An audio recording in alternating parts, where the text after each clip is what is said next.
Faites semblant de me connaître, supplia-t-elle un inconnu dans la foule. Sa voix n'était qu'un filet de son, presque perdu dans la cacophonie de la promenade de Scarborough. Elle ignorait totalement que l'homme dont elle agrippait la manche d'une main gantée et désespérée était Tobias Renshaw. Il était le marquis d'Eldern, le fils aîné du duc. C'était l'homme que la plupart de cette assemblée mondaine du bord de mer cherchait à connaître pour de vrai. À cet instant précis, il faisait de son mieux pour n'être reconnu par personne. Pour Susanna Holloway, le monde s'était rétréci à l'espace de quelques mètres terrifiants.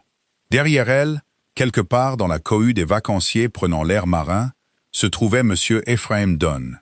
C'était un homme dont elle avait été forcée de faire la connaissance lors du voyage en diligence depuis York.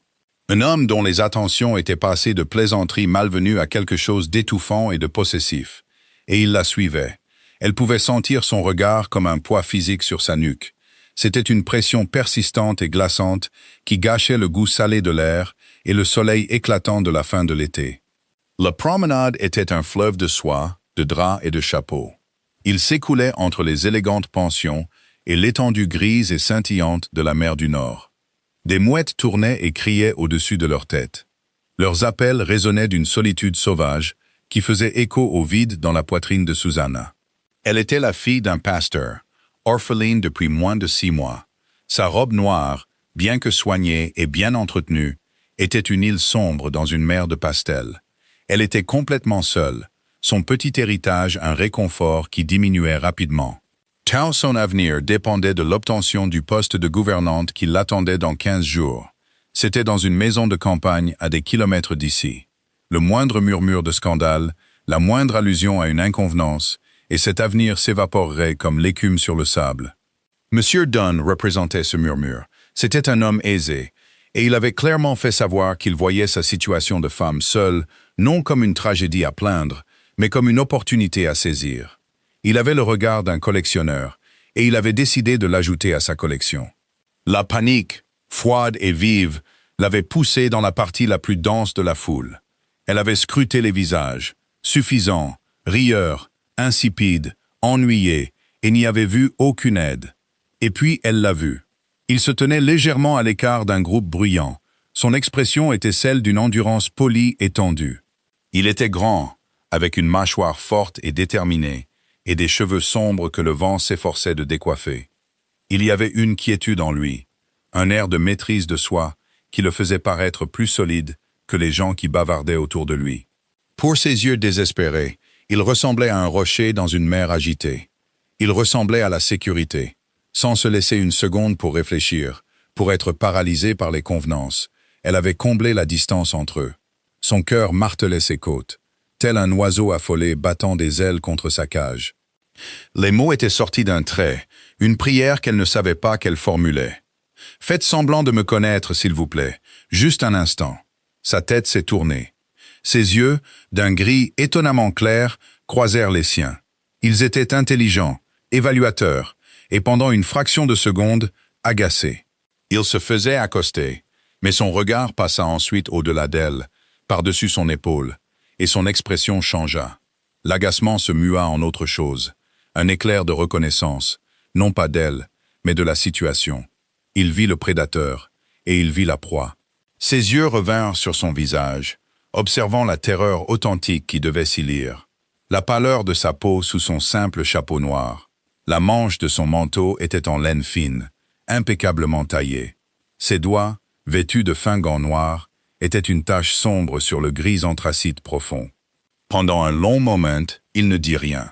Les bruits de la promenade enfla autour d'eux. Le rire d'une jeune dame, l'aboiement sec d'un petit chien, le fracas rythmé des vagues contre la digue. Pour Susanna, c'était un tourbillon de bruit menaçant de l'engloutir. Puis sa voix, basse et mesurée, perça le vacarme. « Bien sûr, dit-il, les mots calmes et parfaitement stables. Pardonnez-moi. » Le soleil m'éblouissait. Le soulagement submergea Susanna si puissamment que ses genoux faiblirent. Il remarqua sa main tremblante, toujours agrippée à son bras. D'un mouvement subtil, presque imperceptible, il couvrit ses doigts gantés de sa propre main, grande et chaude. Ce n'était pas un geste romantique, c'était un acte d'ancrage, une déclaration silencieuse d'alliance. « Cela fait une éternité, mademoiselle. Il laissa le mot en suspens, une question déguisée en affirmation. « Halloway », fournit-elle, sa voix toujours un murmure. « Susanna Halloway. Mademoiselle Halloway », répéta-t-il, son ton portant maintenant une note de familiarité chaleureuse et convaincante. Il tourna légèrement son corps, se plaçant comme un bouclier entre elle et la foule. Entre elle et l'invisible Monsieur Dunn. « Je n'avais pas entendu dire que vous seriez à Scarborough. Comment va votre père ?» La question était une gentillesse désinvolte, mais elle la frappa comme une pierre. « Mon père est décédé, monsieur. Au printemps. » Une lueur de quelque chose, peut-être du regret pour cette maladresse, traversa ses traits. Elle fut là et disparut en un instant, remplacée par une sympathie lisse et exercée. « Je suis profondément désolé de l'apprendre. C'était un homme bien. » Il parlait comme s'il avait connu le tranquille pasteur de campagne, un homme qui avait rarement voyagé à plus de 20 miles de sa propre paroisse. Le mensonge était si parfait, si naturel, qu'il était presque plus effrayant que le danger qu'elle fuyait.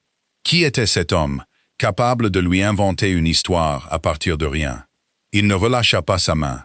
Au lieu de cela, sa prise se raffermit légèrement, et il commença à marcher, l'entraînant avec lui. Son allure était tranquille, celle d'un gentleman se promenant avec une connaissance respectée. Personne en les regardant ne verrait un appel désespéré dans l'intervention d'un étranger. Il verrait une rencontre convenable, bien qu'inattendue. « L'air est vivifiant aujourd'hui », commenta-t-il, son regard dirigé vers l'horizon. « Allons-nous marcher un peu? Ce serait un plaisir de prendre de vos nouvelles. » Elle ne put qu'acquiescer, la gorge serrée par un mélange de gratitude et de profond malaise. Elle risqua un regard en arrière, un coup d'œil furtif et craintif par-dessus son épaule. À travers une trouée dans la foule, elle le vit. Monsieur Dunn se tenait parfaitement immobile, son corps trapu rigide de mécontentement. Son visage, rouge et charnu, était un masque de possession contrariée. Il la voyait au bras d'un autre homme, un homme d'une stature imposante et d'une qualité indéniable, et son expression était venimeuse. Mais il ne bougea pas, il ne suivit pas. Pour l'instant, la ruse de l'étranger avait fonctionné. La main gantée sur la manche de l'inconnu était devenue un mur. « Ne vous retournez pas », dit doucement son protecteur, sa voix destinée à ses seules oreilles. « Il se nourrit de votre peur. Nous marcherons simplement jusqu'à ce que la marée se retire s'il le faut. » Susanna prit une bouffée d'air salin, forçant son regard vers l'avant. Elle marchait le long de la promenade de Scarborough, au bras d'un homme dont elle ne connaissait pas le nom. Un homme qui venait de la sauver d'une situation d'une terreur indicible. La comédie était en place, et alors qu'ils se déplaçaient ensemble à travers la foule à la mode, deux silhouettes solitaires devinrent soudain un couple. Elle ne pouvait se défaire du sentiment terrifiant et exaltant que sa vie venait de basculer sur son axe. L'homme était un étranger, oui, mais pour la première fois depuis des mois, elle ne se sentait pas complètement seule. Le danger, cependant, était loin d'être écarté. Il avait simplement été reporté. Ils marchèrent en silence pendant un moment. Un silence qui semblait à la fois confortable et chargé de questions tacites. Susanna était intensément consciente de l'homme à ses côtés. Il se déplaçait avec une grâce facile et athlétique qui démentait sa taille et la carrure de ses épaules.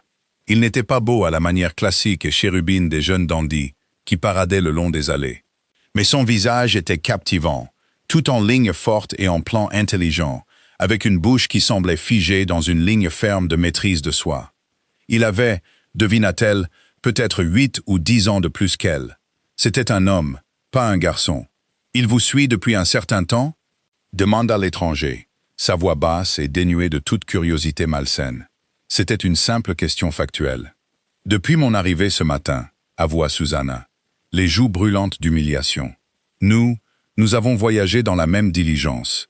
Je pensais que ces attentions n'étaient que les bavardages lassants d'un homme seul. Je n'avais pas réalisé, je n'avais pas compris son intention jusqu'à ce qu'il essaye d'insister pour connaître mon adresse, pour me rendre visite à mon logement.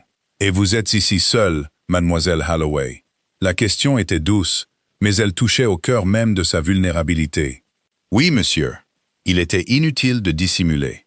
Sa solitude était aussi évidente que le chapeau de matin sans fioriture sur sa tête. « Je dois prendre un poste de gouvernante dans quelques semaines. Je suis entre deux foyers, pour ainsi dire. J'ai pensé passer un peu de temps au bord de la mer.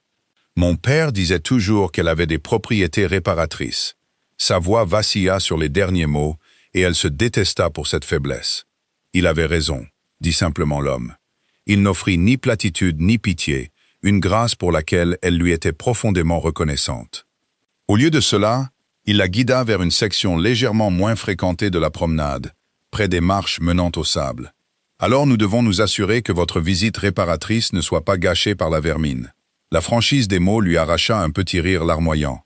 De la vermine, monsieur?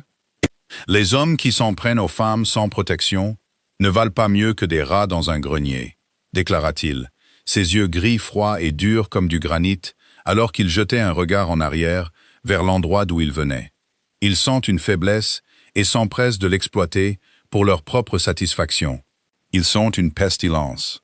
Il y avait une profondeur de sentiment dans sa voix, une colère froide qui semblait entièrement personnelle. C'était comme s'il avait déjà rencontré des hommes comme M. Dunn et avait déjà porté un jugement sur toute leur espèce. Juste à ce moment-là, comme s'il était convoqué par leur conversation, M. Dunn lui-même apparut. Il avait fait un grand cercle et s'approchait maintenant d'eux par l'avant, son chemin calculé pour intercepter le leur. Un sourire suffisant jouait sur ses lèvres. Il croyait clairement que son compagnon était une connaissance de hasard qu'elle serait forcée de congédier. Il avait l'intention de récupérer son prix. Le souffle de Susanna se coupa. Ses doigts se resserrèrent instinctivement sur le bras de l'étranger. « Il arrive. Restez calme, » murmura l'homme. Il ne rompit pas son pas. « Laissez-moi m'en occuper. » M. Dunn se planta directement sur leur chemin, les forçant à s'arrêter. Il exécuta une révérence fleurie et exagérée qui était adressée à Susanna et ignorait délibérément son compagnon. « Mademoiselle Holloway, quelle délicieuse surprise de vous retrouver. J'étais très inquiet lorsque vous avez disparu si brusquement dans la foule. »« Monsieur Dunn » dit Susanna, sa voix mince mais stable. « Comme vous pouvez le voir, je ne suis pas seul. J'ai rencontré un vieil ami. » Les yeux de Dunn, petits et perçants, se tournèrent vers l'homme dont elle tenait le bras. Il le jaugea, notant la qualité de son manteau, l'assurance de sa mâchoire, sa taille pure et sans compromis. Une lueur d'incertitude traversa le visage de Dunn, mais elle fut rapidement remplacée par une fierté belliqueuse. Il ne pouvait supporter d'être vu en train de reculer. « Un ami ?» Le ton de Dunn était huileux d'insinuation.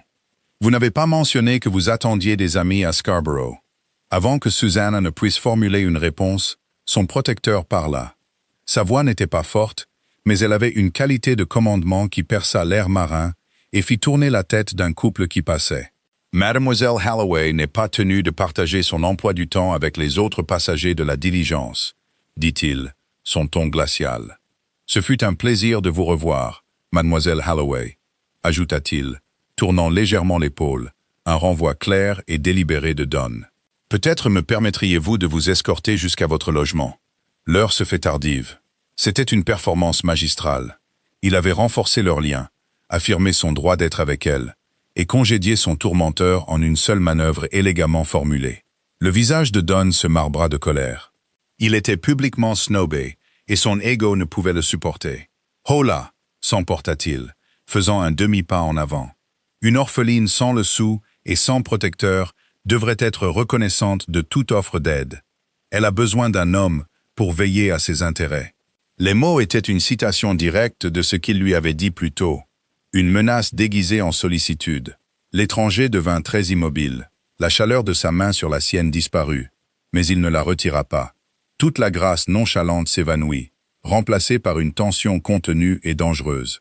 Quand il regarda M. Dunn, ses yeux gris n'étaient pas seulement froids, ils étaient mortels. « Cette dame a un protecteur, monsieur, » dit-il, sa voix tombant à un quasi-murmure qui était en quelque sorte plus menaçant qu'un cri. « Elle m'a, moi.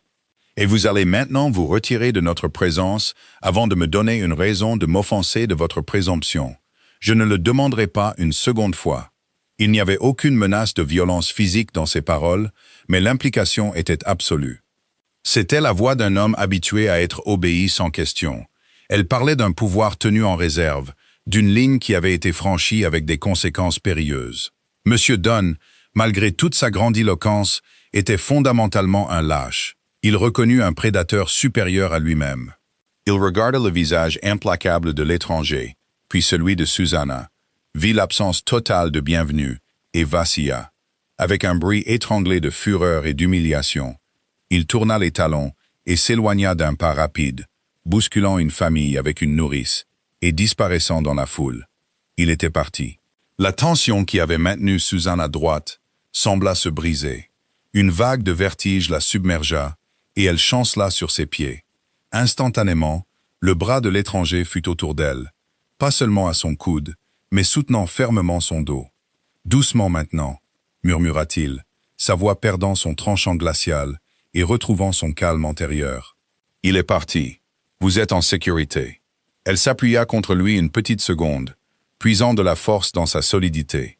L'odeur de son manteau était propre, de laine et d'air frais, et quelque chose de légèrement santal. « Merci », souffla-t-elle, les mots inadéquats. « Je ne sais pas ce que j'aurais fait. » « Vous auriez été résiliente et intelligente, mademoiselle Holloway, comme vous avez clairement appris à l'être, dit-il, sa perception d'une acuité déconcertante. Vous ne devriez simplement pas avoir à l'être.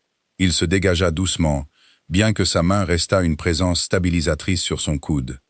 Maintenant, à propos de ce logement. Je crois que j'ai fait une offre d'escorte, et je suis un homme qui aime tenir sa parole. Elle leva les yeux vers lui, le regardant vraiment, non pas comme un symbole de sécurité, mais comme l'homme qu'il était. Le soleil couchant dessinait sur son visage des lignes d'or et d'ombre. Il y avait une légère lassitude autour de ses yeux, qu'elle n'avait pas remarqué auparavant, le regard d'un homme portant ses propres fardeaux. Et dans leur profondeur, il y avait une gentillesse surprenante. « Je vous ai causé bien assez de problèmes, monsieur », protesta-t-elle faiblement. « Au contraire, dit-il, et le coin de sa bouche ferme s'inclina dans le plus léger soupçon de sourire.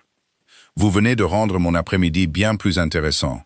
Au fait, mon nom est Tobias. »« Tobias », répéta-t-elle doucement. « Juste un nom, pas de titre, pas de rang. » Cela le rendait à la fois plus réel et plus mystérieux. « Je suis Susanna. »« Je sais, » dit-il, son sourire s'approfondissant légèrement. « Maintenant, Susanna, montrez le chemin. Notre comédie semble nécessiter un deuxième acte. » Il avait raison. La menace immédiate était partie. Mais le problème plus large demeurait. Monsieur Dunn était toujours à Scarborough. Il savait qu'elle était seule, et sa fierté avait été blessée. Un homme comme ça était dangereux. L'arrangement, né d'un appel désespéré d'un instant, devait maintenant être maintenu. Pour sa propre sécurité, elle et l'étranger nommé Tobias devaient continuer à faire semblant de se connaître. Et alors qu'il se tenait là, attendant, un gardien patient contre le crépuscule envahissant, Susanna sentit un frisson d'une émotion entièrement nouvelle et inconnue. Ce n'était pas de la peur, mais une lueur vertigineuse et terrifiante d'espoir. Le logement de Susanna se trouvait dans une maison modeste mais respectable, dans une rue calme à quelques pâtés de maisons du front de mer. La propriétaire, une certaine Madame Gable, était une veuve bienveillante qui voyait en Susanna un reflet de sa propre jeunesse, plus précaire, et la traitait avec une bienveillance douce et sans chichi. Alors que Tobias l'escortait jusqu'à la porte, le soleil couchant peignait la brique de teinte de rose et d'or. L'air se rafraîchissait, portant l'odeur humide du soir approchant. « C'est ici, monsieur », dit Susanna, s'arrêtant au bas des 3 courtes marches qui menaient à la porte peinte en vert. « Je ne saurais comment vous remercier. Vous avez été un vrai gentleman. » Tobias inclina la tête, son expression illisible dans la lumière déclinante. Ce ne fut aucun problème. Mais, Mademoiselle Holloway, Susanna, je ne crois pas que votre monsieur Dunn soit le genre d'homme à accepter la défaite avec grâce. Le nœud de peur qui s'était desserré dans son estomac se resserra une fois de plus. Je sais, admit-elle, j'avais espéré qu'il passerait simplement à une proie plus facile. Les hommes comme lui sont des créatures d'obsession, dit sombrement Tobias. Il a été publiquement contrarié. Sa fierté exigera satisfaction. Il surveillera probablement cette maison. Cette pensée lui envoya un frisson dans le dos qui n'avait rien à voir avec la brise du soir. Elle serait prisonnière dans sa propre petite chambre. Chaque fois qu'elle sortirait, elle regarderait par-dessus son épaule, attendant que sa silhouette massive apparaisse. La liberté qu'elle avait cherchée à Scarborough était devenue une cage. Elle baissa les yeux sur ses mains, qui tordaient les cordons de son réticule. Alors je devrais simplement être plus prudente. Je ferai mes promenades tôt ou pas du tout. Mes fonds sont limités, mais peut-être puis-je me permettre de louer une voiture quand je devrais partir pour mon poste. C'est une solution, admit-il. Ou, il fit une pause, semblant peser ses mots. Ou, nous pourrions poursuivre notre relation. La tête de Susanna se releva brusquement. Monsieur? Notre relation publique, précisa-t-il, une note sèche dans la voix. Si l'on vous voit à mon bras demain, et le jour d'après, cela renforcera le récit. Cela le convaincra que vous n'êtes pas, en fait, sans protection. Cela fera de vous une cible bien plus difficile. Finalement, il se lassera et passera à autre chose. La logique était impeccable. C'était aussi totalement inconvenant. Pour elle, une femme seule sans fortune, être vue à plusieurs reprises en compagnie d'un homme avec qui elle n'avait aucun lien, était un risque en soi. Mais c'était un risque calculé, qui semblait infiniment préférable à l'alternative. « Vous feriez ça ?» demanda-t-elle, sa voix à peine un murmure. « Pourquoi? Vous ne me connaissez pas. Vous ne me devez rien. » Il détourna le regard un instant, son regard balayant la rue, comme s'il cherchait des menaces. « Disons simplement que j'ai une profonde aversion pour les brutes, » dit-il, ses yeux revenant sur les siens. « Et peut-être ai-je aussi besoin d'une raison plausible pour me promener moi-même sur la promenade. Un compagnon rend moins accessible aux autres. Voilà encore un indice de ses propres problèmes cachés. » Le retournement de situation, comprendrait-elle plus tard, était qu'il se cachait à la vue de tous, tout comme elle. Il l'utilisait comme un bouclier, tout comme elle l'utilisait. Un pacte étrange et tacite de défense mutuelle. « Je vois, » dit-elle, bien qu'elle ne comprenne pas vraiment. « Eh bien, si. Si vous êtes certain que ce ne serait pas une grande imposition. »« J'en suis certain, » dit-il fermement. « Je passerai vous chercher demain à 11 heures, peut-être. Nous pourrons inspecter les curieuses marchandises dans les boutiques de souvenirs. C'est ce que font les connaissances, je crois. » Un véritable sourire toucha les lèvres de Susanna pour la première fois de la journée. Il semblait étranger et merveilleux. « Je crois que oui. Merci, Tobias. À demain, Susanna. » Il fit une légère révérence formelle, ses yeux retenant les siens un battement de plus que nécessaire. Puis il se tourna et s'éloigna, sa grande silhouette rapidement avalée par le crépuscule. Susanna resta sur les marches et le regarda partir, sa main pressée contre sa poitrine, comme pour calmer les battements frénétiques de son cœur. Elle avait supplié un étranger de faire semblant de la connaître, et il avait accepté de prolonger cette comédie indéfiniment. C'était de la folie, c'était le salut. Et alors qu'elle se tournait enfin pour entrer dans la maison, le cri d'une mouette lointaine sonna moins comme une complainte que comme une promesse. Le lendemain matin se leva, clair et lumineux. Susanna se réveilla avec un étrange mélange d'anxiété et d'anticipation. La peur de M. Dunn était toujours une pierre froide au creux de son estomac, mais elle était recouverte d'un frémissement nerveux à l'idée de revoir Tobias. Elle s'habilla avec un soin inhabituel, choisissant sa meilleure robe de jour en mousseline gris colombe. C'était une couleur sobre appropriée pour son deuil, mais avec une ligne plus nette que son noir usé par le voyage. Elle tressa ses cheveux sombres et les enroula soigneusement à la nuque, ses doigts plus agiles qu'ils ne l'avaient été depuis des semaines. Elle se préparait pour une performance, après tout. Elle devait avoir l'air d'une dame digne de la connaissance d'un homme comme Tobias. Madame Gable, sa propriétaire, haussa un sourcil entendu lorsque Susanna descendit pour un simple petit déjeuner de thé et de toast. « Vous attendez de la visite, ma chère ?» demanda-t-elle, son ton doux. Susanna sentit une rougeur lui monter au cou. « Une connaissance m'a proposé de me montrer un peu la ville, » dit-elle, essayant de paraître désinvolte. « C'est bien, » dit Madame Gable en lui tapotant la main. « Ce n'est pas bon pour une jeune personne d'être toute seule. Vous avez eu assez de tristesse pour une année. » La simple gentillesse faillit la faire craquer. Elle trompait cette bonne femme, aussi nécessaire que soit la tromperie. Tout cet arrangement ressemblait à un château de cartes, beau et complexe, mais susceptible de s'effondrer au moindre souffle de vent. À 11 heures précises, un coup sec retentit à la porte. Le cœur de Susanna bondit dans sa gorge. Elle lissa ses jupes, prit une profonde inspiration et alla ouvrir. Tobias se tenait sur le seuil, et à la claire lumière du jour, il était encore plus imposant que dans son souvenir. Il n'était pas vêtu des couleurs sombres de la veille, mais d'un manteau de fin drap bleu profond qui soulignait la largeur de ses épaules, avec un pantalon de couleur chamois et des bottes impeccablement cirées. Il tenait une canne et son chapeau dans une main. Il était l'image même d'un gentleman de loisirs et de qualité. « Mademoiselle Halloway » dit-il, sa voix un grondement sourd. Prête pour notre inspection des curiosités? Monsieur Tobias, répondit-elle, entrant naturellement dans le jeu. Je le suis. Alors qu'elle sortait, il lui offrit son bras. Cette fois, lorsqu'elle posa sa main sur sa manche, ce ne fut pas avec la prise désespérée d'une femme qui se noie. C'était un contact léger et convenable, mais le muscle solide sous le tissu était tout aussi rassurant. Ils marchèrent en direction du centre-ville, loin de la promenade principale. Les rues étaient animées de charrettes de commerçants, de garçons de course et de clients. L'air était rempli des odeurs de pain cuit, de fumée de charbon et de l'omniprésente senteur de la mer. « J'espère que vous avez bien dormi », demanda-t-il, engageant une conversation polie. « Mieux que je ne l'espérais, merci », répondit-elle sincèrement. « Et vous ?» Une ombre passa sur son visage, si rapide qu'elle faillit la manquer. « Aussi bien que possible », dit-il, une touche de formalité revenant dans sa voix. « Ma famille. Ils ont tendance à s'inquiéter si je ne suis pas en mouvement constant. Ils croient que l'oisiveté est la mère de tous les vices. Et est-ce le cas? Demanda-t-elle, sincèrement curieuse. Il lui jeta un regard de côté, une lueur d'humour dans ses yeux gris. Je trouve qu'elle peut être productive. Elle laisse le temps de réfléchir. Une denrée que ma famille semble déterminée à me refuser. Voici une autre pièce du puzzle. Un homme avec une famille inquiète, peut-être autoritaire. Cela expliquait son désir d'un bouclier. Il ne se cachait pas seulement des mères entremetteuses, Susanna commençait à le soupçonner. Il se cachait des siens.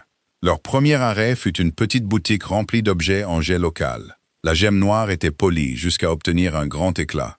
Il y avait des broches, des perles et des sculptures complexes. Susanna, consciente de son deuil, se sentit attirée par une petite croix simple.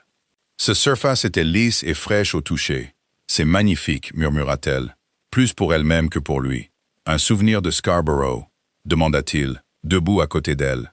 Il était si grand qu'il semblait remplir la petite boutique bondée. « Peut-être, dit-elle, pensant à sa maigre bourse. Le prix, bien que modeste, était plus qu'elle ne pouvait raisonnablement se permettre pour une babiole. Elle reposa doucement la croix sur son plateau de velours. « Mais je ne suis pas très portée sur les souvenirs. » Il ne dit rien, mais elle sentit ses yeux sur elle, son regard pensif. Ils continuèrent leur promenade, leur conversation s'écoulant plus facilement maintenant. Il était étonnamment bien informé sur l'architecture de la vieille ville, signalant une arche médiévale ici, un ensemble de toits en tuiles là. Il parlait de l'histoire non pas comme d'une sèche collection de dates, mais comme d'une histoire vivante, écrite dans la pierre et le bois. En retour, Susanna se mit à parler de la paroisse de son père, des livres qu'ils avaient lus ensemble, de son amour pour la botanique et de la satisfaction tranquille d'identifier une fleur sauvage rare. Elle avait été si longtemps sans une conversation d'égal à égal, si longtemps embourbée dans les platitudes de condoléances ou les aspects pratiques du règlement de la maigre succession de son père. Parler avec cet homme, le voir écouter avec un intérêt sincère, était comme un baume pour son âme solitaire. Elle se surprit à rire, un vrai rire non forcé, à un commentaire ironique qu'il fit sur un chapeau particulièrement criard dans la vitrine d'une modiste. En parlant, elle commença à voir l'homme derrière l'imposante façade. Elle vit l'esprit vif et sec, la profonde intelligence et la solitude qui semblait refléter la sienne. C'était un homme à part, tout comme elle était une femme à part. C'était cela, réalisa-t-elle, qui lui avait permis de comprendre sa situation si instantanément. Leur promenade les mena finalement à un petit salon de thé respectable. « Je pense que notre performance nous a valu un rafraîchissement », dit Tobias en la guidant vers la porte. Faire semblant d'être fasciné par des boîtes incrustées de coquillages donne soif. Susanna hésita à l'entrée. Être vue dans un salon de thé public avec lui était une autre étape, plus significative. Une promenade dans la rue pouvait être une rencontre fortuite. Partager une table impliquait un rendez-vous délibéré. Il dut lire l'hésitation sur son visage. « Juste une tasse de thé, Susanna, » dit-il doucement, sa voix rassurante, « pour nous fortifier contre le monde.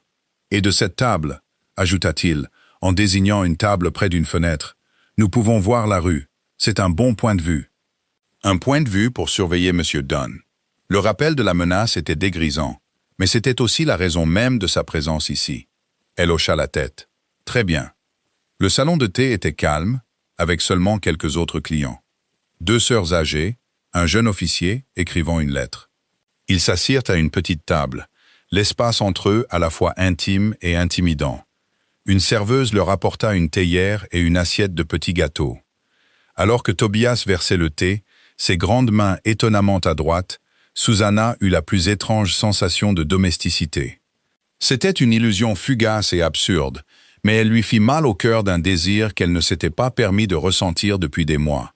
Le simple acte d'un homme lui versant une tasse de thé ressemblait à une profonde gentillesse. « Alors, dit-il en se penchant en arrière sur sa chaise, parlez-moi de ce poste que vous allez prendre. Une gouvernante, avez-vous dit? Oui. Pour la famille d'un certain Sir Walter Elmsley près de Whitby. 2 jeunes filles. Je dois leur enseigner la littérature, le français et la botanique. La botanique? Ses sourcils se haussèrent de surprise. Un talent inhabituel. Mon père m'y a encouragé, dit-elle. Il croyait qu'une connaissance du monde naturel était aussi importante qu'une connaissance de l'histoire ou des écritures. Un homme sage, commenta Tobias. Il la regarda par-dessus le bord de sa tasse de thé, son regard direct et évaluateur. Et vous êtes heureuse de cette perspective? Passer vos journées dans la maison d'un autre homme, à enseigner à ses enfants? La question était abrupte, mais elle ne s'en offusqua pas. C'était une demande honnête. C'est une position respectable, dit-elle prudemment. Et nécessaire. Je n'ai pas de famille pour subvenir à mes besoins. C'est un sort bien meilleur que celui que doivent affronter de nombreuses femmes dans ma situation. Et est-ce que mieux que l'alternative est le summum de votre ambition? Insista-t-il doucement. Personne ne lui avait jamais demandé ça. Son ambition avait été de survivre, de trouver un havre de paix où elle pourrait vivre tranquillement et ne pas être un fardeau. L'idée de vouloir plus, d'aspirer au bonheur plutôt qu'à la simple sécurité, semblait un luxe qu'elle ne pouvait pas se permettre. Mon ambition, dit-elle, sa voix calme et ferme, est d'être indépendante, de gagner mon propre pain et de ne devoir rien à personne. Ce poste me le permet. Il soutint son regard pendant un long moment, et elle vit une lueur de quelque chose qui ressemblait à un profond respect dans ses yeux. Une ambition digne, dit-il enfin, et que je ne laisserai pas menacer par des gens comme Ephraim Dunn. Au moment même où il prononçait ce nom, les yeux de Susanna furent attirés par la rue à l'extérieur. Son sang se glaça. Appuyé contre un mur de l'autre côté de la rue, partiellement masqué par une voiture qui passait, se trouvait M. Dunn. Il ne regardait pas le salon de thé, mais sa présence était indubitable. Il surveillait la rue. Il la guettait. « Il est là », souffla-t-elle, sa main volant à sa gorge. De l'autre côté, Tobias ne regarda pas. « Ne le laissez pas voir votre détresse », ordonna-t-il d'un ton bas et égal. « Prenez votre tasse. Souriez. Nous sommes 2 amis profitant d'une agréable conversation. » Son calme était contagieux. Susanna força ses doigts tremblants à obéir. Elle porta la tasse de thé à ses lèvres, bien qu'elle craignît de la laisser tomber. Elle regarda Tobias et essaya d'esquisser un sourire, bien que cela ressemblât à une grimace. « Racontez-moi une histoire, Susanna, » dit-il, ses yeux se plissant au coin, comme si elle venait de dire quelque chose de spirituel. « Racontez-moi la fleur la plus rare que vous ayez jamais trouvée. » Et ainsi, avec un prédateur attendant de l'autre côté de la rue, Susanna Holloway s'assit dans un salon de thé ensoleillé et raconta à un bel inconnu comment elle avait trouvé une orchidée abeille sur une colline crayeuse, un matin de juin lointain avec son père. Elle parla du mimétisme astucieux de la fleur, de sa texture veloutée, de sa beauté étonnante et improbable. Et en parlant, perdue dans le souvenir, elle oublia un instant qu'elle jouait un rôle. Elle oublia le danger. Elle vit simplement l'intérêt concentré et intelligent sur le visage de l'homme en face d'elle. Quand elle eut fini, il resta silencieux un moment. « Vous avez un don, mademoiselle Holloway, » dit-il doucement. « Vous donnez l'impression que le monde est un lieu de merveille. »« Il l'est, » murmura-t-elle. « Parfois. » Il jeta un regard désinvolte par la fenêtre. « Il est parti, » rapporta-t-il. « Notre petite performance semble avoir été convaincante. Ou peut-être s'est-il simplement lassé d'attendre. » Le soulagement fut si immense que Susanna se sentit étourdie. Ils avaient réussi. La comédie avait tenu. Tobias posa quelques pièces sur la table, plus qu'assez pour couvrir leurs notes. « Je crois que c'est assez d'émotion pour une journée, » dit-il, sa voix douce. « Laissez-moi vous raccompagner. » Alors qu'il retournait vers son logement, le silence confortable revint. Mais il était différent maintenant. Il était rempli d'un souvenir partagé du salon de thé, de l'histoire de l'orchidée, de la crise évitée ensemble. Il n'était plus seulement une femme désespérée et son sauveur. Ils étaient des complices, des alliés. À sa porte, il ne s'attarda pas. « Demain, dit-il, sa voix une simple déclaration de fait. La promenade à nouveau, je pense. Nous devons être vus. Demain, acquiesça-t-elle. Elle le regarda s'éloigner, sa démarche longue et assurée. Elle avait passé la journée dans un état de réalité suspendue, jouant un rôle dans une fiction de sa propre création. Mais en fermant la porte derrière elle, une pensée s'éleva au-dessus de toutes les autres, claire, nette et terrifiante. Elle ne voulait pas que la comédie prenne fin. Elle ne voulait pas dire au revoir à l'étranger nommé Tobias. L'arrangement était censé être son bouclier, mais elle commençait à craindre qu'il ne se révèle être la chose la plus dangereuse de toutes. Les jours suivants s'installèrent dans un rythme étrange et onirique. Chaque matin, Tobias passait la chercher, et il sortait dans l'air de Scarborough, un portrait convaincant d'une amitié établie. Ils marchèrent sur les falaises, le vent marin fouettant des couleurs sur les joues pâles de Susanna et ébouriffant des mèches de cheveux de sa coiffure soignée. Ils parcoururent la bibliothèque de près, leurs têtes penchées l'une près de l'autre sur un volume de poésie, leurs doigts se frôlant en tournant une page. Ils s'assirent sur un banc surplombant la baie sud, regardant les bateaux de pêche revenir avec leur prise, leur conversation oscillant entre le personnel et le philosophique. À chaque heure passée en sa compagnie, Susanna en apprenait davantage sur l'homme qui était son bouclier. Elle apprit qu'il avait un sens de l'humour sec et surprenant qui la prenait au dépourvu quand elle s'y attendait le moins. Elle apprit qu'il était un lecteur vorace avec des opinions sur tout, de l'histoire romaine au dernier roman gothique. Elle découvrit qu'il avait une sœur cadette, dont il parlait avec une affection bourrue et profonde, qui était profondément attachante. Mais elle apprit aussi qu'il était un homme emmuré par des obligations qu'il refusait de nommer. Il parlait des attentes de sa famille avec un soupir las. Il qualifiait la saison londonienne de marché annuel du mariage, son ton empreint d'un cynisme si profond qu'il en était presque amer. Susanna commença à brosser le portrait d'un homme de haute naissance, harcelé par un devoir qu'il trouvait pesant. C'était l'autre face de sa propre médaille. Elle était piégée par son manque de relations, et lui, semblait-il, était piégé par les siennes. Ce sentiment partagé de confinement, d'être poussé sur un chemin qu'il n'avait pas choisi, forgea entre eux un lien plus fort que n'importe quelle comédie. Lui, à son tour, la fit parler. Il posait des questions sur son père, non par curiosité polie, mais avec un désir sincère de comprendre l'homme qui l'avait façonné. Elle se retrouva à lui raconter des histoires qu'elle n'avait partagées avec personne, de petites anecdotes sur la distraction de son père, sa sagesse tranquille, sa foi inébranlable en son intelligence. En parlant de son père à Tobias, elle sentait qu'elle honorait sa mémoire d'une manière que le deuil silencieux ne pourrait jamais faire.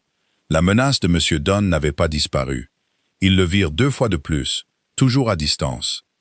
La première fois, il était de l'autre côté du pont du Spa, son visage une grimace orageuse, alors qu'il les regardait passer. La main de Tobias se resserra simplement sur son coude, un signal silencieux de solidarité, et ils continuèrent leur promenade sans lui prêter attention. La deuxième fois fut plus alarmante. Susanna revenait d'une petite course seule, un saut rapide à la boulangerie pour une miche de pain, quand elle le vit à l'entrée d'une ruelle, en bas de la rue de son logement. Il ne l'approcha pas, mais ses yeux la suivirent, froids et possessifs. Elle avait presque couru les derniers mètres jusqu'à la porte d'entrée de Madame Gable, le cœur battant d'une peur renouvelée. Elle en parla à Tobias le lendemain matin, sa voix tremblant légèrement. Son visage se durcit en un masque de fureur froide. « Il fait le siège, dit-il, la voix tendue. Il pense qu'il peut nous avoir à l'usure. Il croit que mon intérêt est passager. Peut-être devrait-il l'être, murmura Susanna, baissant les yeux sur ses mains gantées. Cela a assez duré. Je vous mets dans une position impossible. La seule position impossible, rétorqua Tobias, sa voix s'adoucissant alors qu'il tendait la main et lui relevait doucement le menton avec ses doigts, la forçant à croiser son regard, serait de vous laisser l'affronter seul. Ça, je ne le ferai pas. Nous devrons simplement être plus convaincants. Son contact était léger, mais il envoya une secousse de chaleur à travers tout son corps. Ses yeux gris étaient sérieux, déterminés, et contenaient une tendresse qui lui coupa le souffle. À ce moment-là, La ligne entre la comédie et la réalité s'estompa jusqu'à disparaître. Il n'y avait pas de performance. Il n'y avait que deux, un homme et une femme liés par un secret partagé et une affection tacite grandissante. Le tournant eut lieu par un après-midi gris et venteux, une semaine après leur première rencontre. Ils marchaient le long du sentier de la falaise. Le vent était si fort qu'il devait élever la voix pour se faire entendre par-dessus le rugissement des vagues en contrebas. La mer était un chaudron bouillonnant de gris et de blanc, et les mouettes planaient sur les courants ascendants, leurs cris aigus et sauvages. La puissance brute des éléments semblait dépouiller les derniers vestiges de fiction polie entre eux. Ils trouvèrent un abri relatif à l'abri d'un affleurement rocheux. Susanna, en riant, essaya de remettre en place des mèches de cheveux échappées dans son chapeau. « Je crains que ma coiffure n'ait capitulé face aux éléments », s'exclama-t-elle. Tobias la regardait, son expression ouverte et intense. « C'est magnifique, dit-il, sa voix basse et sérieuse. » Il tendit la main, ses doigts traçant la ligne de sa joue où le vent avait fouetté une rougeur rosée. « Vous êtes magnifique, Susanna. » Le monde sembla s'arrêter. Le rugissement de la mer s'estompa en un bourdonnement lointain. Son contact était électrique, ses mots une révélation. Personne ne l'avait jamais qualifiée de magnifique, avec une sincérité aussi brute et simple. Elle était une fille bien, un honneur pour son père, intelligente et bien élevée. Mais magnifique, c'était un mot qu'elle n'avait jamais appliqué à son propre visage sensé et à son attitude tranquille. Elle ne pouvait pas parler, elle ne pouvait que le regarder, son cœur battant un rythme lourd et douloureux contre ses côtes. L'air entre eux crépitait d'une tension qui s'était accumulée depuis des jours, une tension sur le point de se rompre. Il se pencha plus près, son regard tombant sur ses lèvres. Elle vit la question dans ses yeux, le désir brut, et elle sut que s'il l'embrassait, elle ne pourrait pas résister. C'était ce qu'elle voulait plus que tout au monde. Mais juste au moment où ses lèvres n'étaient qu'à un souffle des siennes, un cri retentit plus bas sur le sentier. « Tobias! Tobias! Vous voilà !» Le sortilège fut brisé. Tobias recula brusquement comme s'il avait été frappé, son visage se refermant, le masque familier de politesse gardé se remettant en place. Susanna, étourdie et désorientée, suivit son regard. Deux hommes se hâtaient vers eux le long du sentier. Ils étaient impeccablement vêtus, mais leurs visages étaient rouges d'effort et d'agacement. Ils semblaient totalement déplacés dans le décor sauvage des falaises et de la mer. « Qui sont-ils » demanda Susanna, sa voix faible. « Des émissaires » dit Tobias, sa voix plate et dénuée d'émotion. « De ma mère. » Il se tourna vers elle, ses yeux remplis d'un regret si profond que ce fut comme un coup physique. « Susanna, je suis désolé. Je dois... » « Bien sûr, » dit-elle, sa propre voix ne voulant pas sortir. Elle comprit immédiatement. C'était la réalité qu'il avait cachée. Ces hommes étaient ses gardiens, envoyés pour le récupérer et le ramener dans le monde du devoir et des attentes qu'il méprisait si clairement. Leur fragile monde privé venait d'être envahi. « Tobias, la duchesse est affolée !» cria le premier homme, alors qu'ils approchaient. « Nous vous avons cherché dans tout Scarborough. Que faites-vous ici ?» Ses yeux tombèrent sur Susanna et son expression passa de pressée à suspicieuse et désapprobatrice. Il observa sa simple robe de matin, ses cheveux ébouriffés par le vent, et la rejeta d'un seul regard balayant. Elle n'était personne. « Je prends l'air, Finch, » dit Tobias, son ton glacial. « Comme c'est mon droit. En compagnie, s'enquit le second homme, son ton dégoulinant d'insinuation. Avec une amie, le corrigea-t-il sèchement.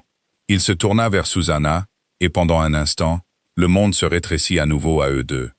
Il prit sa main, sa prise ferme et rassurante, un message silencieux passant entre eux. « Mademoiselle Holloway, puis-je vous présenter Monsieur Finch et Monsieur Davies, deux gentlemen qui semblent m'avoir pris pour un colis perdu. » Le sarcasme était mordant. Finch et Davies rougirent. Susanna réussit un petit signe de tête polie. Elle se sentait comme un insecte épinglé, scruté et jugé. « Il est temps de retourner à la villa, my lord, » dit Finch, sa voix raide de désapprobation. « Votre père, le duc, vous attend. Des invités arrivent ce soir. My lord, le duc. » Les mots résonnèrent dans le silence soudain de l'esprit de Susanna. My lord, marquis, le fils du duc. Les pièces s'emboîtèrent avec une finalité écœurante. L'homme qu'elle connaissait sous le nom de Tobias, son protecteur mystérieux, gentil et solitaire, était Tobias Renshaw, marquis d'Eldon, l'héritier d'un duché, l'un des jeunes hommes les plus éligibles et les plus puissants de tout le royaume. Elle le fixa, le voyant pour la première fois, le port assuré, la voix de commandement, les vêtements coûteux, la lassitude d'une obligation écrasante. Tout cela prenait un sens terrible et parfait. L'héritier qui se cachait dans la foule. Il n'avait pas seulement évité les mères entremetteuses. Il avait évité le poids écrasant de sa propre identité. Et elle, une orpheline sans le sou, l'avait supplié de faire semblant d'être son amie. L'ironie pure et stupéfiante de la situation était à couper le souffle. Elle avait tiré l'homme le plus en vue d'Angleterre d'une foule et lui avait demandé de l'aider à devenir invisible. Sa main devint molle dans la sienne et elle la retira doucement.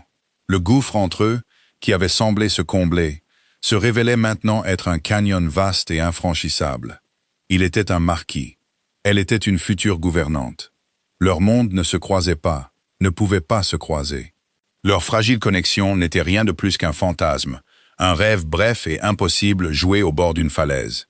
Il vit la compréhension et la blessure poindre sur son visage. « Susanna » commença-t-il, sa voix basse et urgente. Mais elle secoua la tête, reculant d'un petit pas. La performance était terminée. La réalité était arrivée, vêtue de la forme de deux gentlemen désapprobateurs. « Vous devriez partir avec vos amis, my lord, » dit-elle, sa voix formelle et froide, une parfaite imitation d'une étrangère. « Merci pour votre aide cette semaine passée. Je vous suis très reconnaissante. » Elle le congédiait en utilisant le même langage poli et distant qu'il avait autrefois utilisé avec M. Dunn. C'était la seule arme qui lui restait. « Susanna, ne faites pas ça », plaida-t-il, faisant un pas vers elle. Mais Finch s'interposa entre eux, une barrière humaine. « My lord, nous devons insister. » Tobias lança à l'homme un regard de pur venin, mais il était piégé. Son devoir, son titre, son monde, tout le retenait fermement. Il regarda Susanna par-dessus l'épaule de Finch, ses yeux gris remplis d'un appel silencieux et désespéré. Susanna fit simplement une révérence, un geste peu profond et correct, une gouvernante à un marquis. Puis elle se tourna et s'éloigna, redescendant le sentier vers la ville, le dos droit, la tête haute. Elle ne courut pas, elle ne se retourna pas. Elle marchait avec les pas prudents et mesurés d'une femme qui venait d'avoir le cœur brisé et ne pouvait se permettre de le laisser voir à quiconque. Le vent la fouettait, froid et impitoyable, et les cris des mouettes sonnaient une fois de plus comme une complainte pour tout ce qui était perdu. Le retour à son logement fut le plus long de la vie de Susanna. Chaque pas était un effort conscient, une bataille contre l'envie de s'effondrer. La révélation de l'identité de Tobias avait réorganisé son monde de la manière la plus brutale qui soit. La gentillesse qu'elle avait chérie, la connexion qu'elle avait commencé à espérer, tout cela était jeté sous une nouvelle lumière impossible. Il était le marquis d'Eldern. Elle n'était personne. Leur semaine ensemble n'avait pas été le début d'une histoire, mais une anomalie fugace et dangereuse. Elle atteignit sa chambre et ferma la porte, s'appuyant contre elle alors que son sang-froid se brisait enfin. Elle ne pleura pas. La douleur était trop profonde, trop vive pour les larmes. C'était une douleur sourde dans sa poitrine, un sentiment de bêtise profonde et totale. Elle s'était permis de rêver, de ressentir, d'espérer. Elle avait pris la gentillesse d'un noble, peut-être ennuyé et cherchant une diversion, pour quelque chose de réel. Il avait voulu un bouclier contre son propre monde, et elle avait été un bouclier commode, une demoiselle en détresse, pour occuper son temps avant qu'il ne soit inévitablement ramené à ses responsabilités ducales. Le pire était le souvenir de ce moment sur la falaise, juste avant l'arrivée de ces hommes. Le regard dans ses yeux, la sensation de sa main sur sa joue, la promesse imminente d'un baiser. Cela faisait-il aussi partie de la performance? Une dernière fioriture convaincante. Cette pensée fut un nouveau coup de poignard. Elle passa le reste de la journée dans sa chambre, prétextant un mal de tête à une Madame Gable inquiète. Elle ne pouvait pas affronter le monde. Elle ne pouvait pas affronter le souvenir de son visage, déchiré entre son devoir et... Quoi? Une attirance passagère pour le petit oiseau brun qu'il avait sauvé? Ce soir-là, alors que le crépuscule s'installait sur Scarborough, une lettre arriva. Un laquais en livrée discrète mais riche la livra, demandant une certaine Mademoiselle Halloway. Madame Gable la monta, les yeux écarquillés de curiosité. Les mains de Susanna tremblaient en prenant la lourde enveloppe de vélin. Elle était scellée d'un blason qu'elle reconnaissait maintenant, les armoiries ducales de la maison d'Eldern. Elle brisa le sceau et déplia la seule feuille de papier. L'écriture était audacieuse et noire, griffonnée avec impatience. « Susanna, je suis prisonnier dans ma propre maison. Il me surveille comme si je pouvais m'enfuir vers la côte française. Je dois vous voir. Ce qui s'est passé sur la falaise n'était pas une comédie. Rien entre nous n'a été une comédie. Depuis des jours. Je ne jouais pas avec vous. Je trouvais une raison de respirer. S'il vous plaît, ne me rejetez pas. Je serai à la vieille arche dans la ville basse demain à 10 heures. J'attendrai aussi longtemps qu'il le faudra. Le vôtre, Tobias. » Pas de titre, juste son nom. Les mots étaient une bouée de sauvetage jetée dans une mer de misère. Rien entre nous n'a été une comédie. Elle relut la ligne encore et encore, son cœur osant espérer à nouveau. Il n'était pas seulement un aristocrate ennuyé. C'était un homme en plein tourment, un homme qui se sentait aussi piégé qu'elle. Le retournement de situation était complet. Il se cachait non seulement des entremetteuses, mais d'une vie qu'il ne voulait pas, et elle avait été son aperçu d'un monde différent. Mais que pouvait-il en résulter? Elle froissa la lettre dans sa main. Un rendez-vous clandestin dans la ville basse. C'était digne des romans stupides. Il était un marquis. Elle était destinée à une salle de classe à Whitby. Toute association entre eux ne pouvait qu'apporter la ruine sur elle et le scandale sur lui. La chose sage et sensée à faire était de brûler la lettre et de ne plus jamais penser à lui. Mais quand son cœur avait-il jamais été sage ou sensé? Le lendemain matin, elle n'alla pas à l'Arche. Au lieu de cela, elle mit sa robe la plus simple et sortit pour poster une lettre de sa propre main. Une lettre à Sir Walter Elmsley, confirmant qu'elle arriverait à la date convenue, prête à commencer ses fonctions. C'était un acte d'autopréservation, une façon de se rappeler sa réalité. Son avenir était tracé. Il n'impliquait pas de rendez-vous secret avec des héritiers de duché. Alors qu'elle retournait à son logement, l'esprit en proie au regret et à la résolution, elle le vit, Monsieur Donne. Il parlait à un homme au coin d'une rue, un bavard et un fauteur de troubles connus. Alors que Susanna observait de loin, son sang se glaçant, elle vit Donne presser une pièce dans la main de l'homme. Il n'était plus content d'attendre. Il passait à l'action. Il achetait des rumeurs. La dernière étape de son assaut avait commencé. Il ne pouvait pas la voir, alors il la détruirait. Sa réputation était la seule monnaie qu'elle possédait, et il était sur le point de la déclarer fausse. L'enjeu externe, la menace pour son poste et ses moyens de subsistance, n'était plus une peur vague. C'était un danger immédiat et actif. La panique la saisit. Elle se tourna et s'enfuit, non pas vers son logement, mais dans la direction opposée.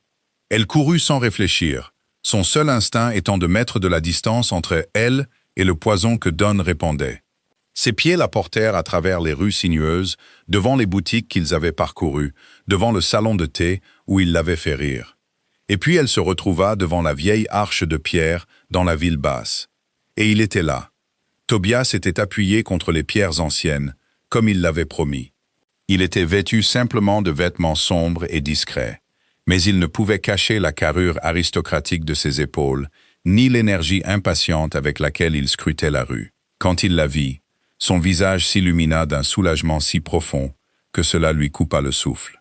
Il traversa la distance entre eux en 3 longues enjambées. « Susanna, vous êtes venue. »« Je n'aurais pas dû, » murmura-t-elle, la poitrine haletante de sa course. « C'est de la folie.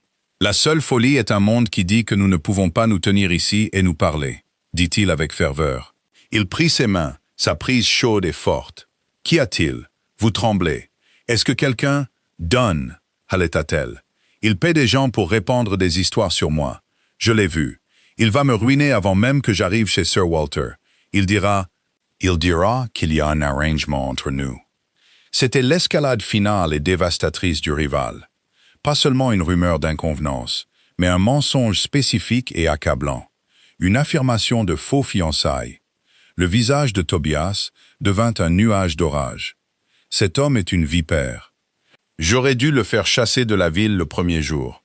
Que puis-je faire? Demanda-t-elle, la voix brisée. Ma parole contre la sienne? Je suis une femme seule. Personne ne me croira. Moi, je vous croirai, dit-il, sa voix tombant à un ton bas et intense.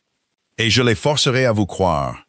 Il baissa les yeux sur leurs mains jointes, puis les releva vers son visage. « Susanna, cette fiction que nous avons créée pour vous protéger, peut-être est-il temps que nous en fassions une réalité. » Elle le fixa, sans comprendre. « Que voulez-vous dire ?»« Épousez-moi, dit-il, les mots bruts et stupéfiants dans la rue calme.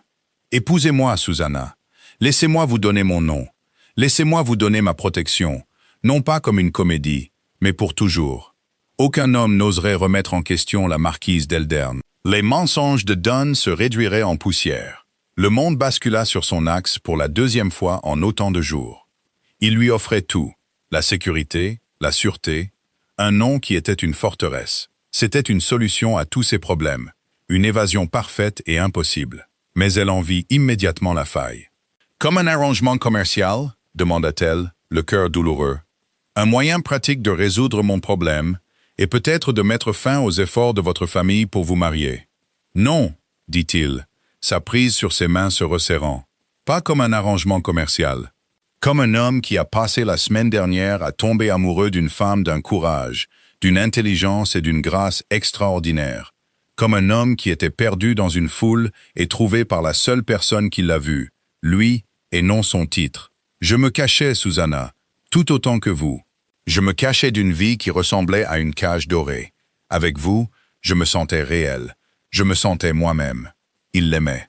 Les mots dont elle avait eu si peur étaient ceux-là même qu'il prononçait. Le sentiment qu'elle avait essayé d'écraser en elle se reflétait, incroyablement, dans ses yeux. « Tobias » murmura-t-elle, la voix épaisse de larmes non versées. « Je sais que c'est soudain, poursuivit-il. Je sais que le monde dira que c'est impossible. Ma famille sera furieuse. Mais je m'en fiche. Je ne vous laisserai pas partir. Je ne laisserai pas cette fouine vous détruire. Dites oui, Susanna. S'il vous plaît, dites que vous serez ma femme. » Elle regarda son visage sincère et beau, dans les yeux gris qui contenaient un univers de sentiments. Il lui offrait un conte de fées, un avenir qu'elle n'aurait jamais pu imaginer. Mais elle était la fille d'un pasteur, élevée dans le pragmatisme et le bon sens. Les contes de fées étaient pour les livres d'histoire. Et pourtant, quelle était l'alternative? Une vie de lutte, à regarder par-dessus son épaule, à être à la merci d'hommes comme Dunn. Une vie sans Tobias. Mais accepter sa protection, le laisser la sauver, ressemblait à une reddition. Elle avait voulu être indépendante, ne devoir rien à personne. « Je ne peux pas, dit-elle, les mots s'arrachant de sa gorge. Je ne peux pas vous laisser simplement me sauver. Ma réputation, elle est mienne. Je dois être celle qui la défend. » Une lueur de surprise, puis une profonde compréhension, traversa son visage. Il voyait sa fierté, son noyau de force intérieure qu'il avait admiré depuis le début.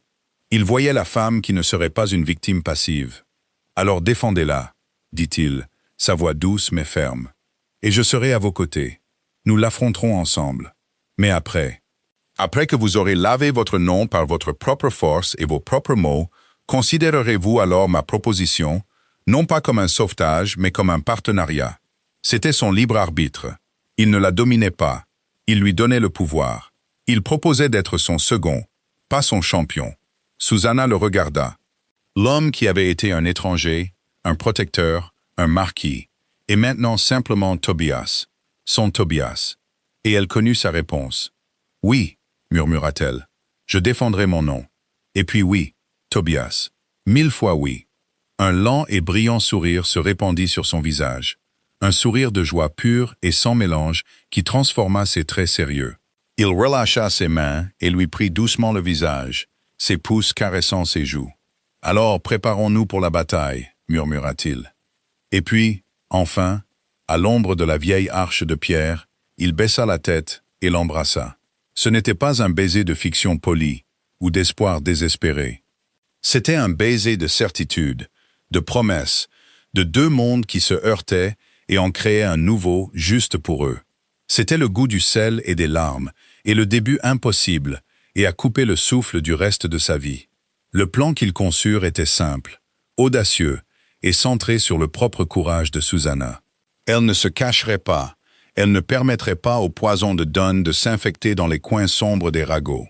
Elle confronterait le mensonge dans l'endroit le plus public possible, la promenade de Scarborough, la scène même où leur étrange histoire avait commencé. Elle utiliserait la vérité comme son arme, et Tobias serait son témoin. Cet après-midi-là, Susanna rédigea une deuxième note, celle-ci adressée à M. Dunn lui-même. Sa main était parfaitement stable. « Monsieur Dunn, je comprends que vous avez raconté aux gens qu'il y a un arrangement entre nous. Comme c'est un mensonge qui nuit à ma réputation, je dois insister pour que vous me rencontriez pour le rétracter publiquement. Je me promènerai sur la promenade principale, près de l'entrée du spa, à 3 heures. J'espère que vous aurez le courage de m'affronter. Susanna Holloway. » Elle l'envoya avec un garçon de l'auberge, avec un shilling. C'était un défi direct, un gant jeté. Un homme comme Dunn, si investi dans sa propre suffisance fanfaronne, ne pouvait pas se permettre d'être vu en train de le refuser. Il supposerait qu'elle était seule et hystérique, une cible facile à humilier publiquement et à remettre à sa place. Il viendrait. À 2h30, Susanna se tenait devant le petit miroir de sa chambre. Elle était vêtue de sa mousseline grise, ses cheveux soigneusement enroulés. Un petit chapeau simple était noué sous son menton. Elle avait l'air calme, elle avait l'air posée. À l'intérieur, son cœur battait un tambour frénétique, mais elle puisait sa force dans le souvenir du baiser de Tobias, dans la promesse de ses yeux. Elle n'était plus seulement Susanna Holloway, l'orpheline sans protection. Elle était une femme qui se battait pour son honneur, pour son avenir, pour son amour. Elle rencontra Tobias non pas à son logement, mais à un endroit convenu à une rue de là. Il attendait, le visage sombre et déterminé. Il ne lui offrit pas son bras. Aujourd'hui, elle marcherait seule. « Êtes-vous prête ?» demanda-t-il, la voix basse. « Je le suis », dit-elle, et fut surprise de constater que c'était vrai. « Je serai tout prêt », lui dit-il. « Dans la foule, il ne me verra pas avant le bon moment, mais je serai là. Vous ne serez pas seul. » Elle hocha la tête, la gorge trop serrée pour parler. Elle lui jeta un dernier regard, un message silencieux de confiance et de gratitude, puis elle se tourna et se dirigea vers la promenade. La scène était très semblable à celle du premier jour. Le soleil était éclatant, la mer d'un bleu étincelant, et l'air était rempli des bruits de loisirs et de société. Mais pour Susanna, c'était un champ de bataille. Elle marcha d'un pas régulier et délibéré vers l'entrée du spa, ses yeux scrutant la foule. Elle n'eut pas à attendre longtemps. Monsieur Dunn était déjà là, appuyé contre la balustrade, un air suffisant et méprisant sur le visage. Il avait amené 2 de ses acolytes avec lui, une paire d'hommes sycophantes qui ricanaient à son approche. Il avait l'intention d'en faire un spectacle. « Ah, Mademoiselle Holloway » claironna-t-il, sa voix portant si bien que plusieurs passants s'arrêtèrent pour écouter. « Vous souhaitez me parler? Je suis toujours au service d'une dame, aussi égarée soit-elle. » Susanna s'arrêta à quelques pas de lui. Elle n'éleva pas la voix. Elle parla avec un calme clair et portant qui était bien plus efficace que des cris. « Monsieur Dunn, je suis venu exiger que vous cessiez les mensonges que vous propagez à mon sujet. » Dunn gloussa, un son humide et désagréable. « Des mensonges, ma chère enfant? Je n'ai dit que la vérité. J'ai parlé aux gens de l'arrangement entre nous, de mon intention de faire de vous ma femme. Une orpheline sans le sou et sans protecteur devrait être reconnaissante d'une telle offre. » Il récita la phrase, son arme favorite, avec délectation. C'était le moment. Son libre arbitre. « Il n'y a aucun arrangement, » dit Susanna, sa voix résonnant de conviction. « Il n'y a jamais eu d'arrangement. J'ai refusé vos avances dès notre première rencontre. Vous m'avez traqué, vous m'avez harcelé. Et maintenant que vous n'avez pas réussi à m'intimider, vous cherchez à me ruiner par la calomnie. » Un murmure parcourut la petite foule qui s'était rassemblée. Le visage de Dunn commença à s'assombrir. Ce n'était pas la femme en larmes et suppliante qu'il avait attendue. « Vous êtes hystérique, » gronda-t-il. « Le chagrin a clairement troublé votre esprit. Vous n'avez personne. Qui croira la parole d'une femme seule contre un homme de ma stature? Moi, dit une voix, tranchant l'air comme une lame. La foule s'écarta. Tobias s'avança. Il n'était plus l'homme discret de la rue adjacente. Il était le marquis d'Eldern, et il dégageait une aura de pouvoir et d'autorité qui était palpable. Il vint se tenir à côté de Susanna, une déclaration silencieuse et solide de soutien. Il ne parla pas pour elle, il se tint simplement avec elle. Dunn le fixa, la mâchoire tombante. Il reconnut l'homme de leur première rencontre, l'homme qui l'avait mis en garde, mais il ne savait manifestement pas qui il était. « Vous encore » cracha-t-il. Son ami mystérieux. Qu'est-ce que cela vous fait? Susanna parla avant que Tobias ne le puisse. Sa voix était froide et tranchante comme la glace. Monsieur Dunn, vous avez prétendu que je suis sans protection. Vous avez bâti votre campagne de mensonges sur l'hypothèse que je suis seul et sans amis. Vous vous trompez. Elle fit une pause, laissant le poids de ses mots s'installer. Ce gentleman est mon protecteur. Il est mon ami. Et il est mon fiancé. Le mot tomba dans le silence soudain, avec la force d'un coup de tonnerre. Fiancé? C'était une affirmation plus grande et plus audacieuse que même Dunn n'avait osé faire. C'était la vérité de son cœur, prononcée à voix haute comme une arme de guerre. Dunn recula d'un pas, son visage un masque d'incrédulité et de fureur. Fiancé? À lui? À moins que rien? Ne soyez pas absurde. Tobias choisit ce moment pour parler. Sa voix était calme, mais elle portait le poids de générations de commandements. « Un moins que rien ?» répéta-t-il, avec un léger sourire dangereux. « Je ne crois pas. » À ce moment précis, comme chorégraphié par un maître dramaturge, un autre groupe apparut sur la promenade. C'étaient les gardiens de Tobias, M. Finch et M. Davies, et avec eux se trouvait un homme grand, imposant, aux cheveux d'argent, qui ne pouvait être qu'une seule personne, le duc d'Eldern lui-même. Ils avaient clairement cherché Tobias à nouveau, et l'avaient trouvé au centre d'un drame public. « Tobias » appela le duc, sa voix un aboiement sévère d'autorité. Que signifie ce spectacle? Tobias ne jeta même pas un regard à son père. Ses yeux étaient fixés sur Dunn, un air de triomphe froid sur le visage. « Père, dit-il, sa voix résonnant pour que tous l'entendent. Permettez-moi de vous présenter Monsieur Ephraim Dunn. Il remettait justement en question la pertinence de mon choix d'épouse. Il tourna alors légèrement la tête. « Monsieur Dunn, vous avez demandé qui j'étais. Permettez-moi de vous présenter mon père, Sa Grâce le duc d'Eldern, ce qui fait de moi, comme vous pouvez le supposer, le marquis d'Eldern. » La symétrie était complète. L'étranger à qui elle avait demandé de l'aide dans la foule était révélé devant cette même foule comme étant le fils aîné du duc. Un soupir collectif parcourut les spectateurs. Le visage de Dunn passa de rouge à un blanc pâteux et maladif. Le monde venait de s'effondrer sous ses pieds. Il n'avait pas seulement insulté un gentleman, il avait publiquement calomnié la fiancée choisie de l'héritier d'un duché. Il était ruiné, totalement et irrévocablement ruiné. Il regarda le visage furieux du duc, le visage froid et méprisant du marquis, et le visage calme et triomphant de Susanna. Sans un mot, il se tourna et s'enfuit presque, ses acolytes se dispersant comme des rats d'un navire en perdition. La foule commença à bourdonner de bavardages excités. Le duc s'avança d'un pas décidé, son visage un masque de désapprobation orageuse. « Tobias, au nom de Dieu, que se passe-t-il? Qui est cette jeune femme? Fiancée ?» Tobias se tourna pour faire face à son père. Il prit la main de Susanna dans la sienne, sa prise chaude et possessive. Il ne recula pas devant le regard furieux du duc. « Voici, dit-il, sa voix claire et fière, Mademoiselle Susanna Holloway, la femme que j'aime et la femme que je vais épouser. » Il baissa les yeux sur Susanna, et dans ses yeux, elle ne vit plus de comédie, plus de dissimulation. Elle ne vit que de l'amour, féroce et inébranlable. Elle avait affronté son dragon, et il s'était tenu à ses côtés. Elle avait lavé son propre nom, et ce faisant, avait revendiqué son propre avenir. Au milieu de la promenade bondée de Scarborough, entourée par l'aristocratie choquée et ravie, la fille du pasteur serra la main du fils du duc. Elle était chez elle. Les suites immédiates furent un tourbillon de chaos contrôlé. Le duc, un homme manifestement peu habitué à voir son autorité contestée, surtout en public, semblait sur le point d'exploser spontanément.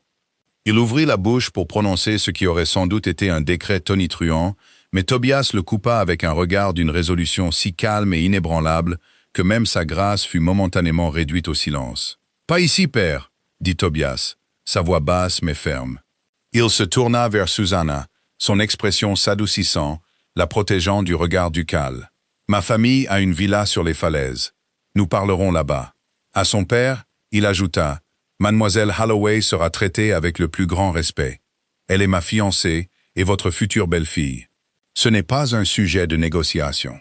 C'était une déclaration d'indépendance faite dans les termes les plus sans équivoque. Susanna regarda, étonnée. Le redoutable duc d'Eldern semblait se dégonfler légèrement, reconnaissant en son fils une volonté aussi forte que la sienne. Il lança à Susanna un regard vif et évaluateur, un regard qui prit en compte sa robe simple, son regard stable, et la façon dont son fils tenait sa main, comme s'il ne la lâcherait jamais. Et il fit un signe de tête bref et réticent. La marche vers la villa au sommet de la falaise fut une procession silencieuse et tendue. Susanna marchait à côté de Tobias, sa main une encre chaude et stable dans la tempête de ses émotions. Le duc et ses assistants suivaient à quelques pas derrière, un nuage orageux de désapprobation. La foule à la mode sur la promenade s'écartait devant eux, chuchotant et dévisageant, les yeux écarquillés par le délicieux scandale. L'orpheline sans le sou et l'héritier ducal. C'était l'histoire de la saison. La villa était magnifique, un chef-d'œuvre paladien de pierre blanche perché au bord des falaises, avec une vue imprenable sur la mer qu'ils avaient si souvent longée. À l'intérieur, c'était un monde de marbre frais, d'art inestimable et de silence retentissant. On les fit entrer dans un vaste salon où une femme au port royal et aux yeux anxieux se leva. La duchesse. « Tobias, votre père a dit qu'il y a eu un incident. » Ses yeux tombèrent immédiatement sur Susanna, et ses sourcils parfaitement épilés se haussèrent d'alarme. « Mère, dit Tobias, sa voix douce mais ferme. Voici mademoiselle Susanna Holloway. Je lui ai demandé d'être ma femme, et elle m'a fait l'honneur d'accepter. » La duchesse regarda le visage déterminé de son fils, puis celui, pâle mais posé, de Susanna, et se laissa retomber dans son fauteuil, comme si ses jambes l'avaient lâché. Ce qui suivit ne fut pas la dispute que Susanna avait crainte, mais quelque chose de bien plus éprouvant, un interrogatoire poli et systématique. Le duc et la duchesse voulaient tout savoir. Qui était-elle? Qui était son père? Quelles étaient ses circonstances? Susanna répondit à leurs questions avec une dignité tranquille, refusant d'être intimidée. Elle leur parla de son père, le pasteur érudit et doux. Elle parla de son état d'orpheline et de son besoin de trouver un poste. Elle ne recula pas devant sa pauvreté.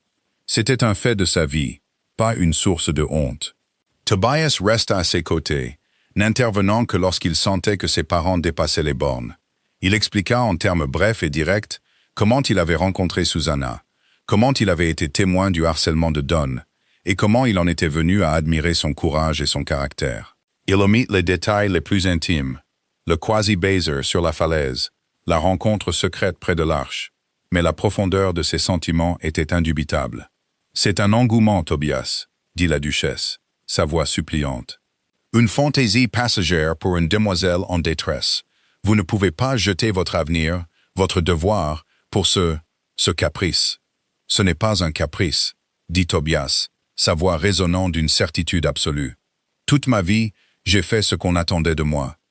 J'ai fréquenté les bonnes écoles, rejoint les bons clubs, enduré le défilé sans fin de jeunes femmes convenables que vous m'avez présenté. J'ai vécu ma vie en tant que marquis d'Eldern, l'héritier. Mais la semaine dernière avec Susanna, j'ai simplement été un homme, et je n'ai jamais été plus heureux ni plus moi-même. Elle n'est pas un caprice, mère. Elle est mon avenir. » Il se tourna vers Susanna, prenant ses deux mains dans les siennes et la regardant comme s'ils étaient les deux seules personnes dans la pièce. « Je l'aime. Et c'est la fin de l'affaire. » La sincérité brute et inébranlable de sa déclaration flotta dans l'air. Le duc et la duchesse regardèrent leur fils, le regardèrent vraiment, et virent non pas un garçon rebelle, mais un homme qui avait enfin, irrévocablement, pris sa propre décision. Ils ne le comprenaient peut-être pas. Ils ne l'approuvaient certainement pas, mais ils ne pouvaient nier la vérité de ce qu'ils voyaient. Le duc soupira, un son long et lourd de défaite. « Le scandale sera immense, » grommela-t-il. « Les scandales s'estompent, » rétorqua Tobias. « L'amour, non. » Il regarda Susanna, une question dans les yeux. Il avait mené sa bataille. C'était maintenant son tour. Susanna prit une profonde inspiration.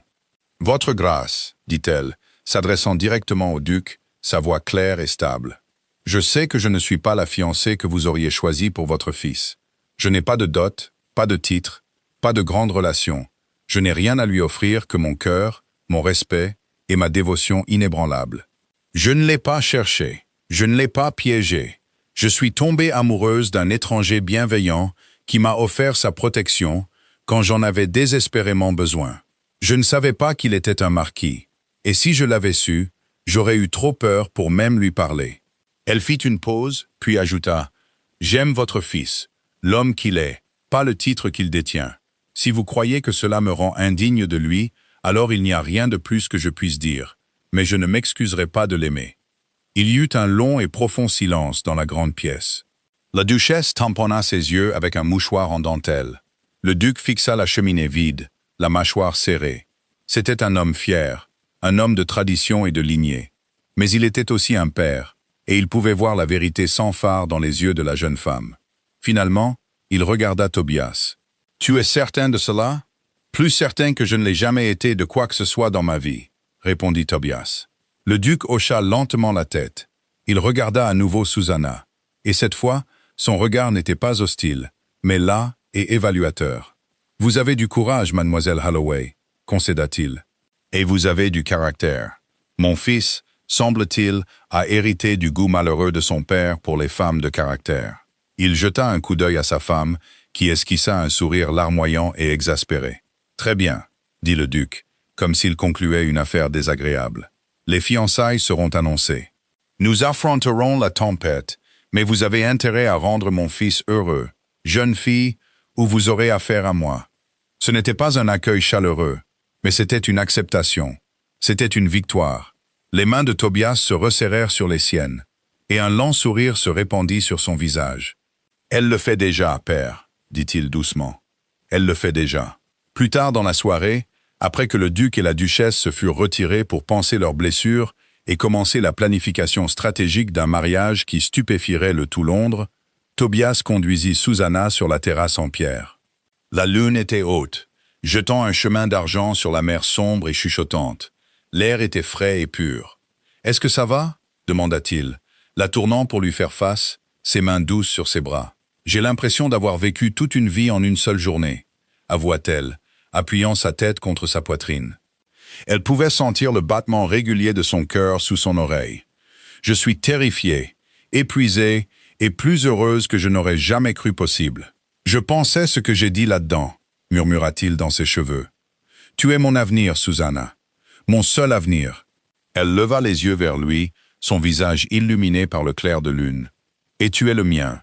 Mais Tobias, je suis toujours la même personne qu'hier, une femme qui a besoin de gagner son propre pain. » Il sourit, un sourire tendre et entendu. « Tu ne seras pas une femme entretenue, mon amour.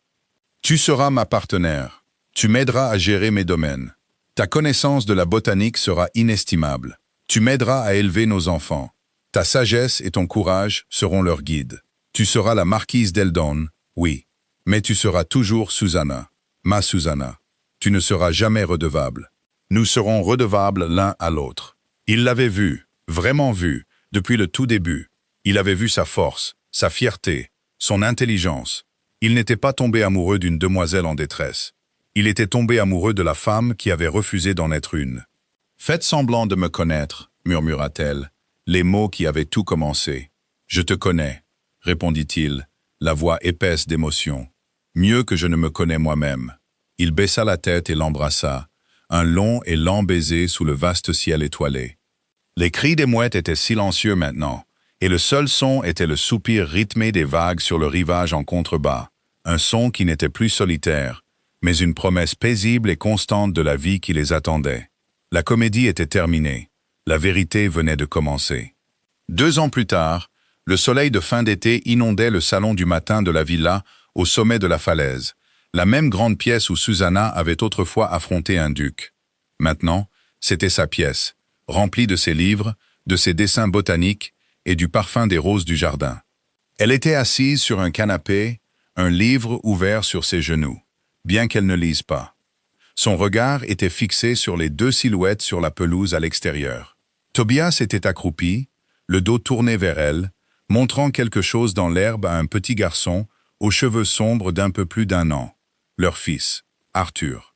Même à cette distance, Susanna pouvait entendre la voix basse et patiente de son mari, et le gazouillis ravi de son fils en réponse. Tobias, l'homme qui avait été si renfermé et las, était un père naturel et joyeux. Le mariage n'avait pas été le conte de fées que les chroniques mondaines avaient dépeint. C'était quelque chose de bien meilleur, de réel. Il y avait eu des défis. La duchesse avait mis du temps à s'habituer à elle, et il y avait encore des membres de l'aristocratie qui regardaient de haut la marquise gouvernante. Mais Susanna, avec l'amour indéfectible de Tobias comme bouclier et sa propre dignité tranquille comme armure, avait tout surmonté avec grâce. Elle avait trouvé sa place, non pas comme un appendice au titre de son mari, mais comme sa véritable partenaire.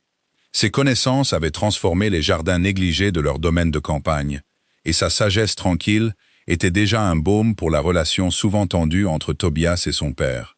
Elle n'était pas la femme effrayée et solitaire qui était arrivée à Scarborough avec sa petite malle et ses espoirs encore plus petits, mais elle ne l'avait jamais oublié.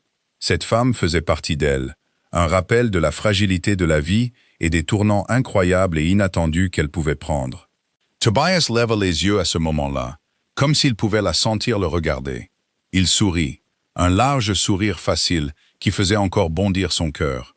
Il prit Arthur dans ses bras et se dirigea vers les portes-fenêtres ouvertes. « Nous avons trouvé un scarabée d'une iridescence des plus remarquables », annonça-t-il en entrant dans la pièce. Arthur se tortilla dans ses bras, tendant un poing potelé. « Un trésor », dit Susanna en souriant et en fermant son livre. Tobias s'assit à côté d'elle, installant leur fils entre eux. Arthur abandonna immédiatement le scarabée pour essayer de tourner les pages du livre de sa mère. Tobias passa son bras autour de Susanna, la serrant contre lui. « Heureuse » murmura-t-il contre sa tempe. Elle se blottit dans sa chaleur, le cœur débordant. « Plus que je n'ai jamais su comment le souhaiter » murmura-t-elle. Elle regarda le visage bien-aimé de son mari, puis celui, chérubin, de son fils. Elle était venue dans cette ville, en quête de sécurité, et avait trouvé un royaume. Elle avait demandé à un étranger un moment de comédie et avait reçu une vie de vérité. C'était une ironie profonde et magnifique que dans son moment le plus désespéré et le plus vulnérable, lorsqu'elle s'était sentie le plus invisible, elle avait été vraiment vue pour la toute première fois, et elle sut avec une certitude qui s'installa au plus profond de son âme qu'elle ne serait plus jamais invisible. Parfois, dans un moment de peur, nous nous tournons vers l'inconnu, sans savoir ce que nous allons trouver. Nous demandons une petite gentillesse, un bouclier temporaire contre le monde, et parfois, si nous sommes très, très chanceux, la main qui prend la nôtre est celle qui était destinée à la tenir toute une vie. Les plus grandes histoires d'amour commencent souvent non pas par un grand geste, mais par une supplique silencieuse, un secret partagé dans une pièce bondée, un choix simple et courageux de faire confiance à un étranger. C'est un rappel que même lorsque nous nous sentons le plus seuls, nous ne sommes peut-être qu'à un murmure désespéré de trouver notre véritable place. Merci d'avoir écouté notre histoire. Nous espérons qu'elle a apporté un peu de chaleur et de romantisme à votre journée. Si elle vous a plu, n'hésitez pas à aimer cette vidéo et à vous abonner à notre chaîne pour plus d'histoires d'amour face à l'adversité. Nous adorons lire vos impressions, alors laissez un commentaire ci-dessous pour nous dire ce que vous avez pensé du parcours de Susanna et Tobias. Nous avons hâte de partager une nouvelle histoire avec vous très bientôt.